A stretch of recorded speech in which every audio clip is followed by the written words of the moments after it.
Hello, everyone, and welcome to another Classical Crossover Magazine interview. Today, I am really delighted to speak to Tonia Evans Cianciulli.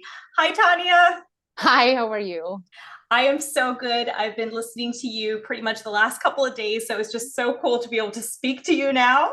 Oh, thank you. And tell us, Tonia, you are joining us from this beautiful room you have. Looks like your CDs in the background. Is this like your personal music room or? Yeah, this is my like sort of music room slash office. So I put up my albums and some really cool press coverage that I had when I launched my book and albums and stuff like that. So just things that really meant things to me, meant something to me. One of the things I'm recognizing is the Holy City, which is a song I adore and you do Yes. beautifully. Thank Yes, you. So that piece of sheet music is an original piece of love it. music that belonged to Georgina Sterling, who is the uh, opera singer that I wrote my book on, The Heart's Obsession. And so it's very old and tattered and very precious. I was given it by a distant relative of hers, and so I framed it with some burgundy velvet matting around it. Love it. It's Well, let's one go of my back. favorite songs. It is so good. I think I that one, love singing that song. Yeah. it just every time, I don't know, it's like the feeling of heaven, especially with the end. Yes. Yeah. Yeah. It never fails. Like and I just performed that piece recently a few weeks ago in Newfoundland for one of my concerts, and it never fails. Every time I perform that piece, I get a standing ovation. I'm like, oh, thank you. But it's like, it's the song. Like there's just something about the words, the melody, the way it Yeah. builds. Like it's such a special piece. It really is. And since you mentioned your book and the project you have, we'll get to that. But I wanted to go back because it seems like as I read about you and your career, so much about you is based on where you came from, and that's true for a lot of us. But for you especially, you have like you've covered this historical singers and composers from. So tell us about where you're from and just what your upbringing was like before you even got into music. Yeah.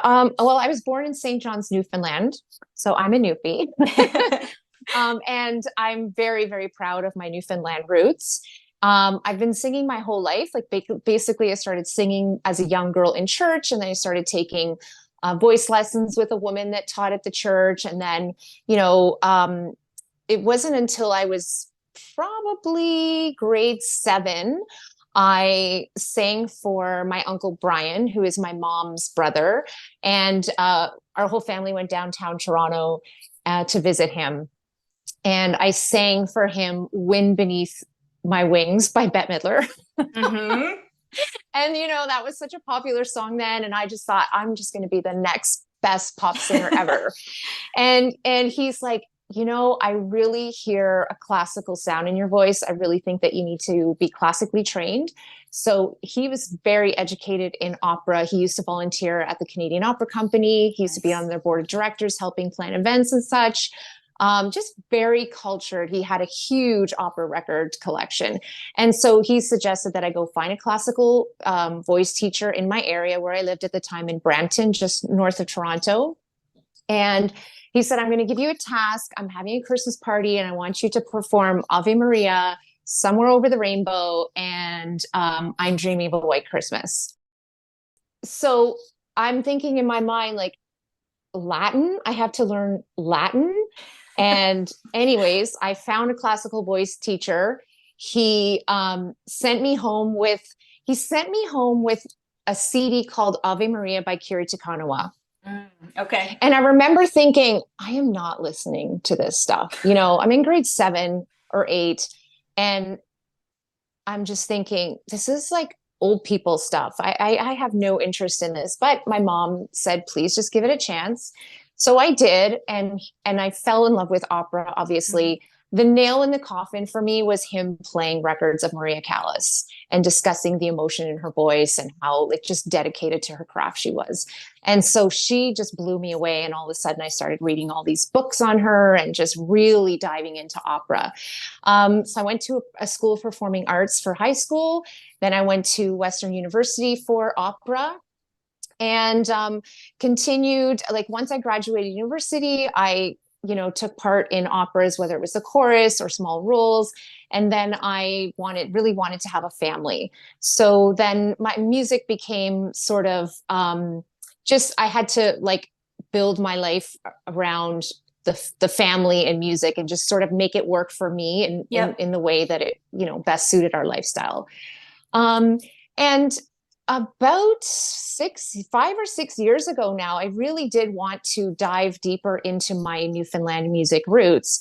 And my grandfather had gifted me a book on this opera singer that I then co-authored a new book on with my grandfather. But it was very limited in the information on her life and career.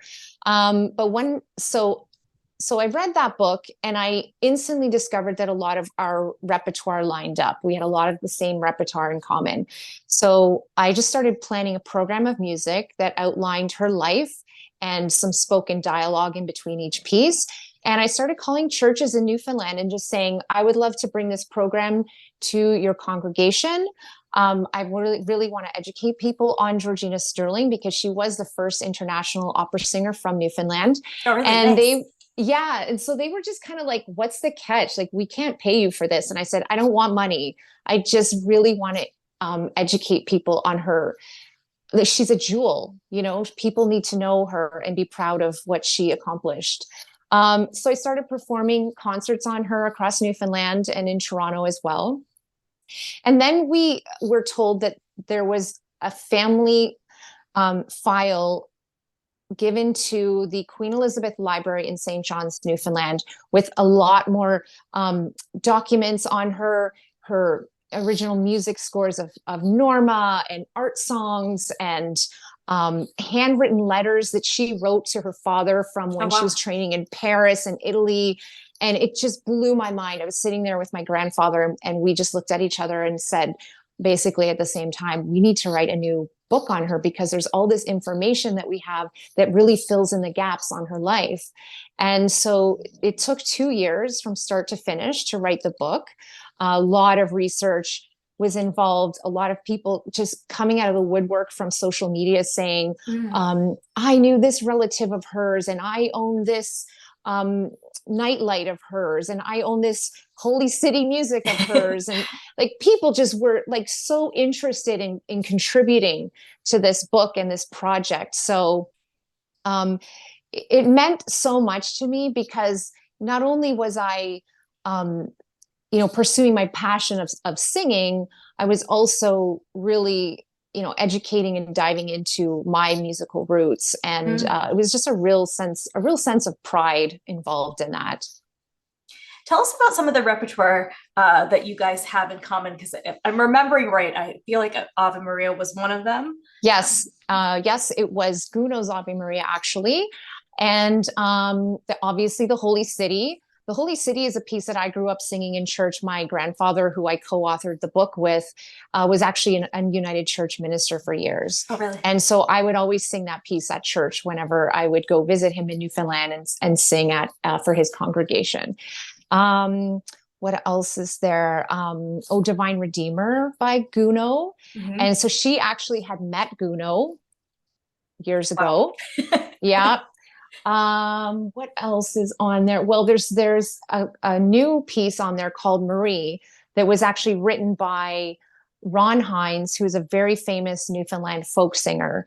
And he wrote the song Marie based on what her career would have been like. And I really felt that song was like a perfect bridge from, when she was born to now, to really, help people understand what her career would have been like. It would have been completely different back then. You'd leave on a ship and you'd sail across the ocean to Paris, and there's obviously no social media back then. It's like you write a handwritten letter, and your parents or whatever are going to receive it. Who knows? Maybe a month down the road. Yeah. So that piece is very special to me. It's become one of my signature pieces. There is an amazing piece called The Last Chord, I recorded it actually with a real organ in Islington United Church here in Toronto. What else? I'd have to, let me see. Let's see what's I on put you on here. the spot with all. You put, that's okay. I'm going to just take this off the wall, actually. The Murmuring Sea, which is like an art song that she used to perform. Also, I Know That My Redeemer Liveth from Handel's Oh, Messiah. beautiful. That was a Yeah. piece that I grew up singing all the time. Sadly, I sang it at my Uncle Brian's funeral, the one who had given me my passion for opera. So that was a very meaningful piece for me. And The Last Rose of Summer, you Mm. know, I think a lot of us grew up singing that piece.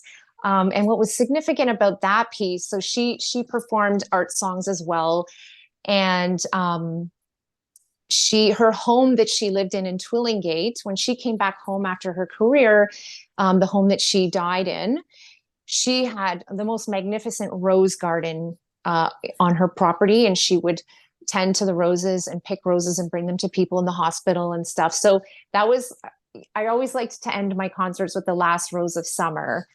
Just a really poignant way to end the program, and thinking about how her life ended in service of others and just being kind and loving to other people, and generous.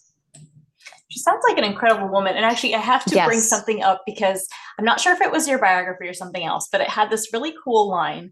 It said that you are an unabashed fangirl of the creative spirit. And I think when you look at your career, you're tackling all these different kinds of things. So, Yeah. I mean, tell the audience, I think most people, they would discover the story and they'd be like, that's great, but they wouldn't write a book.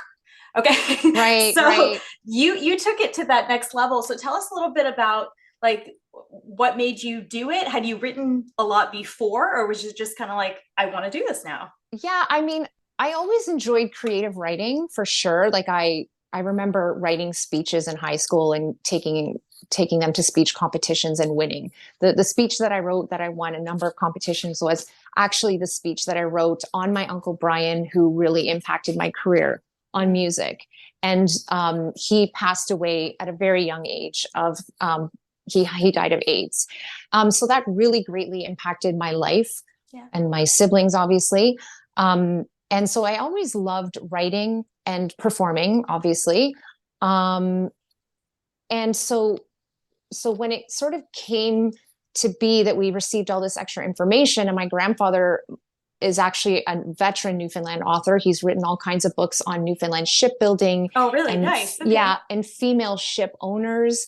So he's really like a history buff as well as a United Church minister. He's like, I really think that we need to write the definitive biography on her. And I was like, okay, thinking, no big deal. Oh my God, was it ever a big deal? Like I felt like I was way in over my head, but I just kept baby steps, like just moving forward, moving forward, moving forward. And I've always been, um, as a performer, I've always been really interested in what other performers go through in sort of the behind the scenes aspects of being a performer, the Mm. psychological issues that we deal with, the imposter syndrome. I know for sure artists in general are more prone to anxiety and depression. Yeah.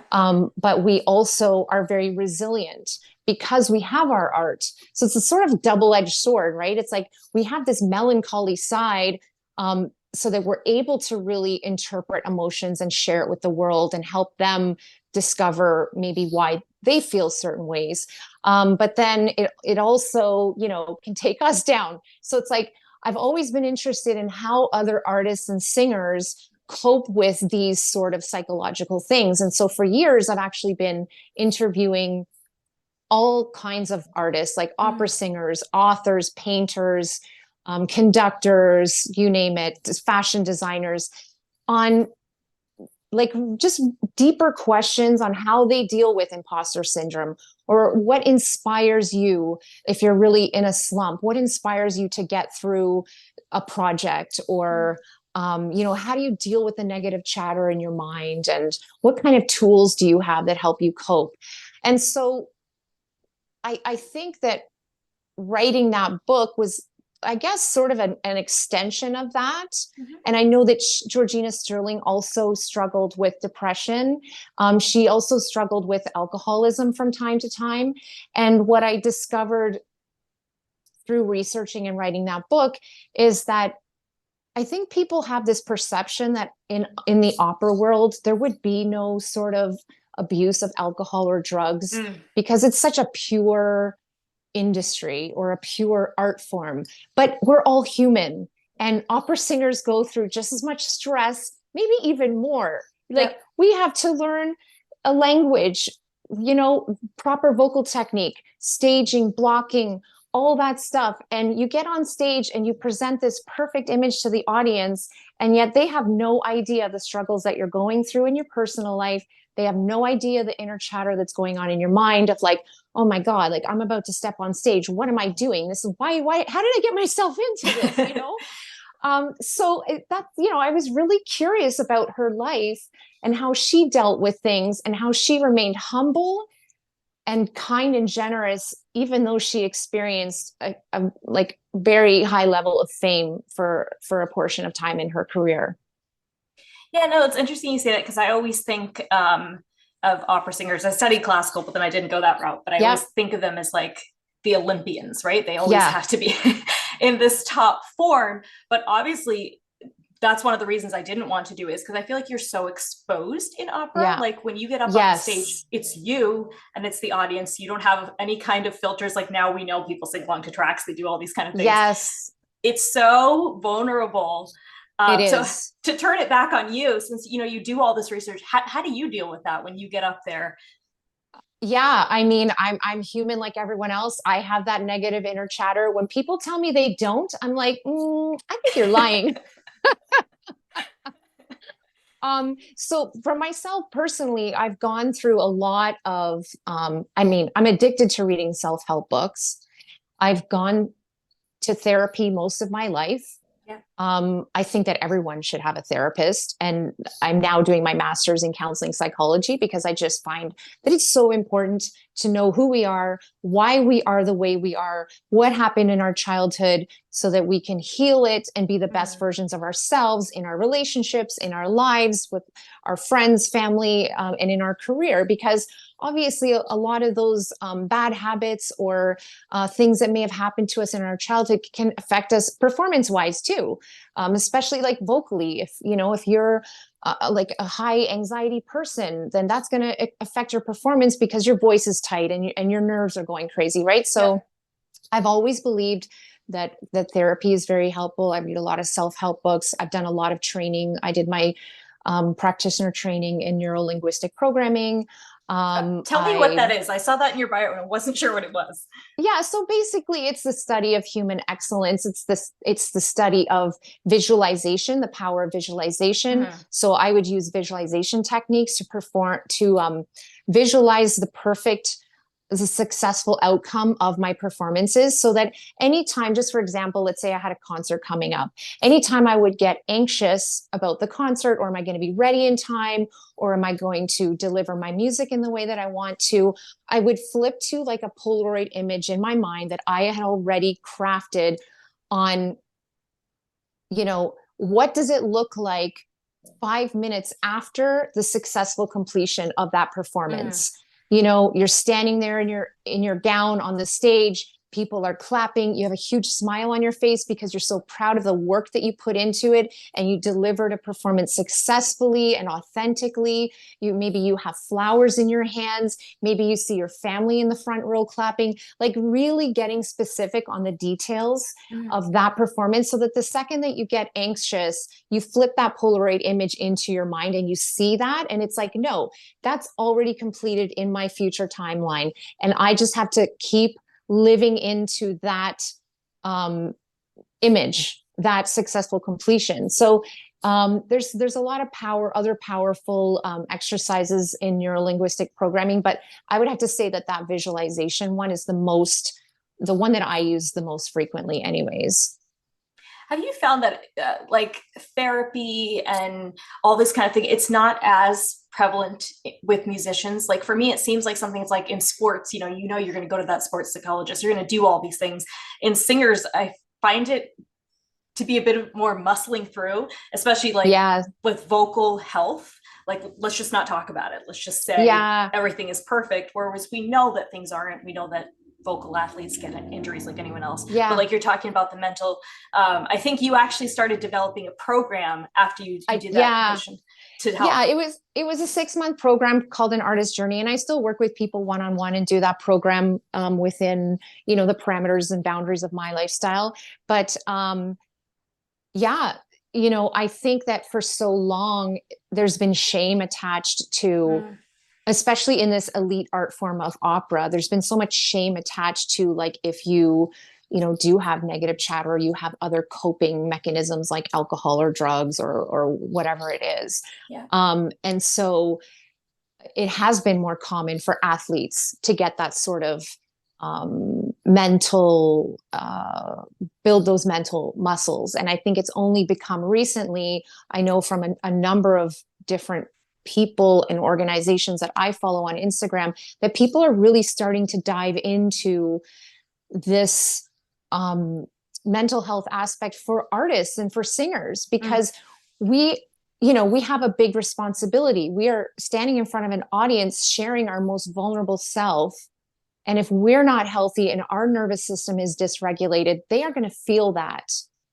I think that the reason why people feel such intense emotions from us when we perform is because we put ourselves in it. We imagine we're actually going through that situation that we're singing about or whatever it is, and yeah. they pick up on the authenticity of it from us. I have goosebumps just thinking about it, because I've had people come to me after a performance and say, I couldn't stop crying. I kept thinking about a relative that I lost, or this situation that I went through, and it was such a healing experience for me.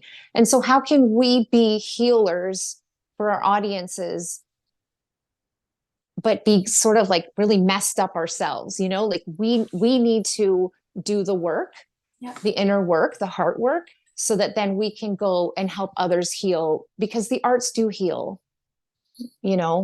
They're so important, and I think that the arts don't get enough credit. I mean, look at the pandemic. What were we all doing during the pandemic? We were listening to music, we were watching Netflix, we were reading. Like, it's all the arts. That was like our lifeline. No, for sure. I think especially, and I can never find this article after I read it, but I read this one article and talked about the effect of like grief on the voice. So you never think about Okay. it. But when you lose somebody, you think, Yeah. you can rebound. And I know I went through that because I was like, my dad passed and I was like, I'm gonna record all this music for him. I just didn't Oh think my about God. it's not that simple. You get in, Yeah. you can't just do it. Like, my voice was locked up. It was so difficult. But again, it's because we're not thinking about. So I love that you're working on that. And then you also mentioned that you're studying now the counseling as well. So would you kind of specialize in working with singers, or? I love working with artists of all genres. I also love working with women who are mothers, Mm, because I'm a mother myself. I homeschooled my children. I actually just recently wrote a children's book on dealing with anxiety and sadness, and it's going to be released. It's actually already on Amazon, but I've been going through such a stressful period in my oh life lately that no. I've done nothing about it yet. It's like the world doesn't even know it exists yet. But it's a very special project that I collaborated on with my daughter, who had experienced some anxiety at different Mm. times too, like just like every other teenager does. And yeah, I just lost my train of thought right now, but that book's coming soon. It's called Flick Your Heart Light On, Let Your Fears Be Gone. And she did all the illustrations for it. So Oh, I'm, that's I'm really beautiful. excited about that once I actually get to it. Well, that's nice that you mentioned your family. So pretty much all your projects, I know on the Heart's Obsession. I think it was your daughter who sang "Daddy." Is that right? Yes, yes. Okay. So that was a piece that Georgina Sterling also sang in Newfoundland for, I believe it was like a music competition or something like that, and she sang that for her father. And so I said to Sophia, like, both my children have beautiful voices, and they've both performed with me at different times, but they're not into it now. My daughter loves art, my son is into sports. But for a while there, I was lucky enough to have them, come up and sing a song with me or sing a piece of your own. And so, I had to convince her to sing this piece for the album, because I thought, oh, of course I could sing that piece for the album, but how precious and actually more meaningful would it be to have a young girl sing that piece, Mhm. because Georgina would have been around that age when she sang that piece. And so I mean, she can't stand to listen to it, but I listen to it and I, start crying. I Aw. think she did such a beautiful job, but I love that you're as a family working together in projects. And I believe your daughter is also in your latest single, the video, right? Am I yes, okay? a thousand cries. She is. Yeah. So that piece I wrote actually years ago. I originally released it as like a dance song. But the lyrics were definitely of a more melancholy, deeper Mhm. meaning. And then during the pandemic, I re-recorded it as a more of, I guess, ethereal folk. I don't really even know what sort of genre you'd put it into, but I wrote it originally just to I sort of wrote it to my inner child, I guess, about waves of anxiety and depression that I had experienced throughout my life, through things I went through with my childhood. And knowing that my daughter had gone through some of her own battles or whatever, I said, I think it would be really cool if we did the video and it featured both of us. So me as a woman who still struggles from time to time, but who's now equipped herself with the tools on how to, rebound quicker and self-care and all that sort of thing. And then to also have her in the video to represent not only my daughter and our teenagers that can struggle with this stuff, especially in this day and age with social media that can really mess them up, but also that she also sort of played the role of my inner child. So it was a really impactful experience for us to share together. And I remember when I watched the video for the very first time over Zoom with her side by side with the videographer, we just wept.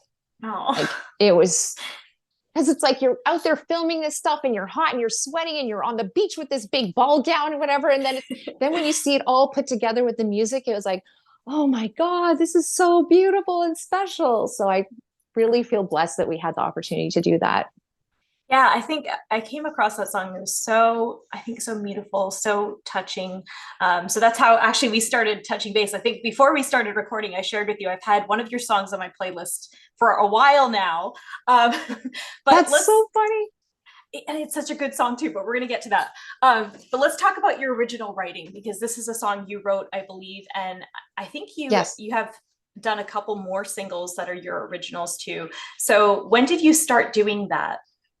Yeah. So I started writing maybe 6 or 7 years ago. And it was when I was at a point where, like, so obviously I was homeschooling my kids because I homeschooled them for almost 8, 9 years in total. And I was like, okay, my family comes first, but I still need that creative outlet. So I started writing music, and I always sort of had it in the back of my head where I just wanted to try and fool around with that and see if I was any good at it. But it was also a therapeutic release for me, just like journaling could be, or keeping a diary or whatever.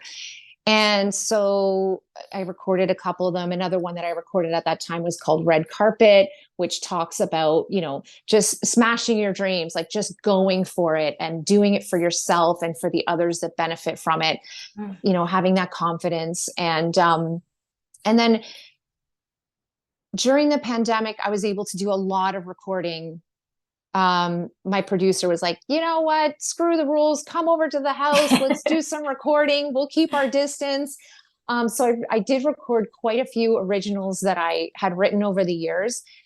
They've not all been released yet. Just The Thousand Cries is the first piece on that album that I have released so far. Okay. So there's probably about 8 or 9 more to come, and there's a couple more that I want to add to that, but it's like I'm just Nice. waiting for the creative inspiration to hit me. But yeah, I writing music for me was, I think, a way of sort of busting out of the operatic straitjacket. And I think that in the opera industry, I think a lot of it's changed and is still evolving, but there is definitely that purist attitude of like, if you're going to be an opera singer, you can only sing opera. Yeah. Well, you know what? People need to make a living too. And if you have this gift that you've been blessed, from God with this beautiful voice, you should sing whatever the heck kind of music you want, as long as you're being careful and safe with your instrument. Yeah. And so this music, it's been a sort of like just also trying a different creative venue, but also just that sort of, I'm busting out of this box that I feel that you've put me in and sharing my authentic voice and wanting to help people in the process because I'm writing about real life stuff that people actually go through. It's not, an album of love songs. It's an album of like when you're in the trenches and how do you get out of that and things like that. So it's been a really powerful experience for me writing music.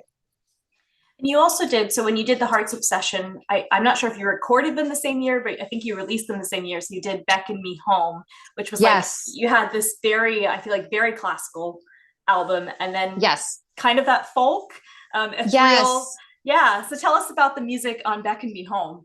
Yeah. So I did record both the albums at the same time. So while I was writing the book and recording the albums, a friend on Instagram, who is another author with the publisher that I'm with, said to me, you should talk to this guy at this record label in Newfoundland. It was called Citadel House. So I got on the phone with this guy, Dean, and he's like, I really love what you're doing. Can you send me some more recordings of the pieces that are going to be on your albums? So I shot him off a few that had been recorded yet, already recorded, but not mixed and mastered yet. And he said, you know what? I think that this would be a really great project to release both of these albums at the same time as the book and tie it all in together. So I signed with that label at the time. And so the classical album is all pieces that Georgina Sterling would have performed mainly when she would come home to Newfoundland and do concerts, or when she would do concert repertoire in Europe. I didn't really get into her big opera repertoire. I wanted to keep it more personal and more relatable with the art songs and the pieces in English and such. And then the Beckon Me Home album, which is also up there, it's all Ron Hines covers. So Ron Hines, like I mentioned before, was a very famous Newfoundland folk singer, really famous for like very poignant storytelling. And so I selected all of my favorite songs by hand. Like it was like whatever song gave me goosebumps. I'm like, yep, recording that one. Because I know if it gives me goosebumps, it's going to give other people goosebumps. So yeah, so that's how that all came about. And I love all the tracks on that album. They're all like just so like I still cry when I sing them sometimes, like because they're just so, the lyrics are so simple, but they're so poignant and meaningful. It's amazing. Yeah, no, I loved listening through that one. And then the other one, which I've mentioned before that you did, was the album of hymns. Yes. I'm always so excited when people do that because I observe Sabbath. So during that time, I only do certain music. So whenever someone has a hymn album, it's like, yes. Oh, nice. So tell us about like, you mentioned, singing, your grandfather was a pastor. Yeah. I'm a pastor's kid too. So tell us a little bit about nice. that history with religious and sacred music. Yeah. So, I mean, I, like I said, I grew up singing in church. I love hymns. I just love hymns. There's something about hymns that just speaks so deeply to me and provides me with such comfort and peace and like goosebumps, and the piece that you were referring to earlier, My Voice Belongs to Him, yes, was a piece that I co-wrote with a friend of mine. He's actually the gentleman that gave me the Holy City music. He's also nice. a poet. So he's an amazing poet. And I said to him, like, let's collaborate on a hymn. I want to write a hymn about singing hymns and how powerful they are. And that album actually I recorded as well during the pandemic. And it was more for myself at the time. I always wanted to record an album of hymns, and this sort of gave me the time to do it. And I said to my producer, like I said, so often I've stood up and like just, you belt out these hymns, Amazing Grace or whatever it is. But I said, I want this album to be so intimate I want people to listen to it almost in a meditative way and let it wash over them and heal them and bring them comfort and peace as well. And so that was a really important and special project to me, that was also really, really special to my family. They were like, when are you going to do an album of hymns? So I was like, well, I may as well do it now during the pandemic. I have nothing else to do. I have a confession. So I normally hate when adults sing Jesus Loves Me. Like whenever people sing it at church, I'm just Right. like, I don't know what it is. There's just like a Yeah. cringe. I think your version was the first time I enjoyed an adult Oh, singing no it. way. I was like, it feels authentic. It doesn't feel like, I don't know, kind of like Yeah. too sugary sweet or something. It was beautiful. So just thank you for doing that, because I've never Oh enjoyed my it like that God. before.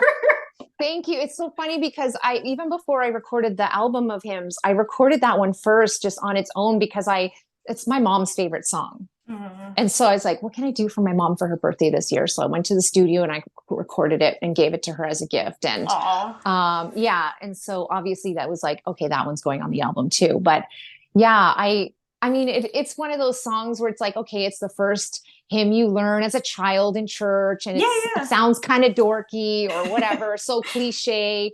But yeah, the way that I wanted to present it was, again, intimate, yeah.